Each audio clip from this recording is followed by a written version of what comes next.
cours sur la dérivée première partie. Alors ici, on va reprendre principalement ce qu'on a fait durant l'heure dernier, c'est-à-dire la notion de limite en zéro, et puis surtout la notion de limite de taux de variation, c'est-à-dire l'approche de la droite qu'on voudrait définir comme tangente.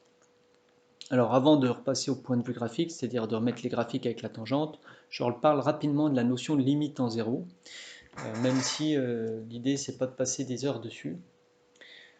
On va juste savoir comment trouver quelques limites assez simples, et il faut savoir que ça peut être nettement plus compliqué que ce qu'on va voir ici. Alors, un premier exemple, je vous donne une fonction ici qui a l'air un petit peu bizarre, et en fait on cherche quelle est la limite en zéro, c'est-à-dire qu'est-ce qui se passe quand x va très très proche de 0. Alors on pourrait se dire, il suffit de remplacer x par 0, mais malheureusement, si vous remplacez x par 0 ici, ça fait une impossibilité parce que ça fait une division par 0.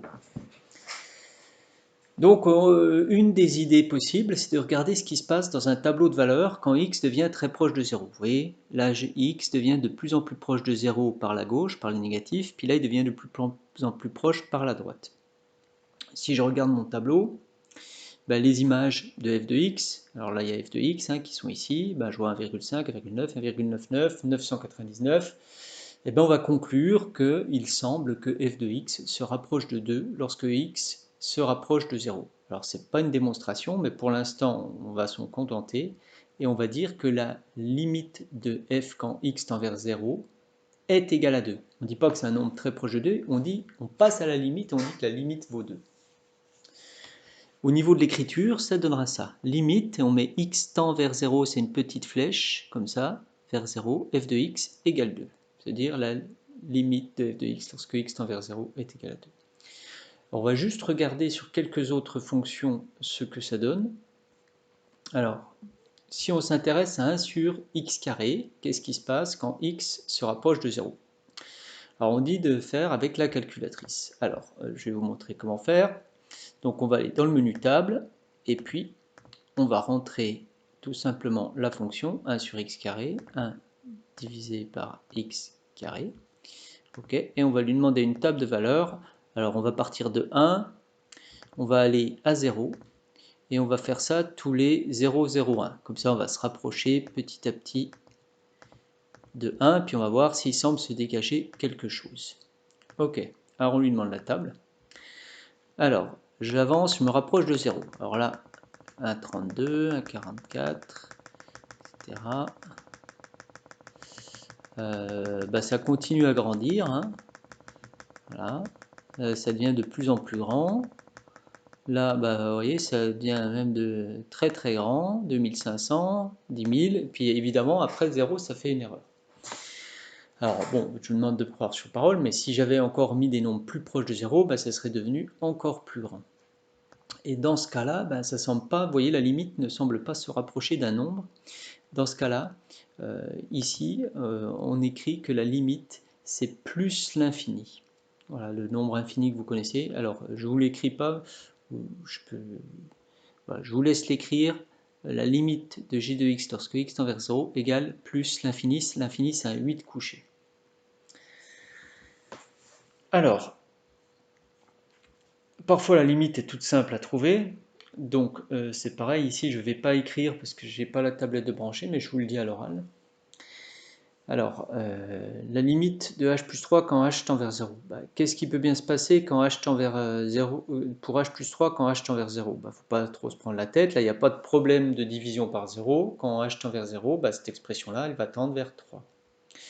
Ici, c'est la même chose. Quand h tend vers 0, h carré va devenir tout petit. 3h va devenir tout petit, donc qu'est-ce qui va rester là-dedans? C'est 2. Et donc la limite sera 2. Si je regarde mon quotient ici, qu'est-ce qui se passe quand h tend vers 0? Le numérateur il ne bouge pas, ça fait 2. Le dénominateur, h plus 3, lui va se rapprocher de 3. Donc au final, le quotient va se rapprocher de 2 sur 3. On dit qu'à la limite, c'est 2 sur 3. Voilà. Donc là, on n'a pas vraiment de difficulté sur des exemples comme ça. Alors, il faut savoir que ça peut être plus compliqué. Donc des exemples moins évidents, je vous ai mis sinus x sur x et racine de h sur h. Alors, pourquoi c'est moins évident? Parce que si vous réfléchissez à ce qui se passe quand x se rapproche de 0, sinus x, lui, va se rapprocher de 0, et x va se rapprocher de 0 aussi. Donc ça va vous faire deux nombres en quotient qui se rapprochent de 0. Alors, en fait, dans ces cas-là, on ne sait pas trop ce que ça fait. Donc on va regarder sur la calculatrice. Je vais rentrer, alors je vais déjà me mettre en radian. Donc voilà, je vais vérifier que je suis bien en radian. Ok. Alors, est-ce qu'on est bien en radian? Voilà, je suis bien en radian. Donc, je vais rentrer ma fonction dans le menu table. Donc, c'est sinus, on a dit sinus x divisé par x. Désolé, divisé par x. Voilà. Alors, je vais vérifier, je mets des parenthèses parce que je veux être sûr que c'est bien, c'est pas sinus de x divisé par x, mais c'est... Pourquoi ne pas la parenthèse? Sinus, voilà. Sinus de x divisé par x. Ok. Donc la même chose, normalement mon set est bien réglé, voilà c'est bien. Donc je vais lui demander directement la table. Qu'est-ce qui se passe quand on se rapproche de 0? Eh bien regardez, x se rapproche de 0. Et là, donc quand je continue, vous voyez, on se rapproche ici 0,98, 0,99, 0,99,9, etc. Eh bien la limite, devinez ce que c'est, elle vaut 1. Et ça c'est quelque chose qui est assez difficile à démontrer, mais la limite effectivement ici elle vaut 1. Et si vous faites la même chose avec racine de h sur h, vous allez vous apercevoir que dans ce cas-là, la limite doit faire plus l'infini. Vous allez vous retrouver avec une limite qui fait plus l'infini. Alors je vous laisse le regarder avec un tableau de valeurs avec la calculatrice, mais les nombres, quand h se rapproche de 0, vont devenir de plus en plus grands. Voilà. Alors ce que je peux vous montrer, c'est les courbes de sinus x sur x et de racine de h sur h. Alors, on va voir sinus x sur x, y égale sinus x slash x. Voilà, donc ça c'est la courbe de sinus x sur x, et on s'aperçoit bien que quand x ici vient proche de 0, les images de sinus x sur x, eh bien vous voyez, elles se rapprochent de 1. Alors il faut savoir que normalement là en 0 il y a un trou, parce que la fonction elle n'est pas définie, on ne le voit pas ici à l'écran, mais elle n'est pas définie en 0. Par contre, quand x se rapproche de 0, les images se rapprochent de 1.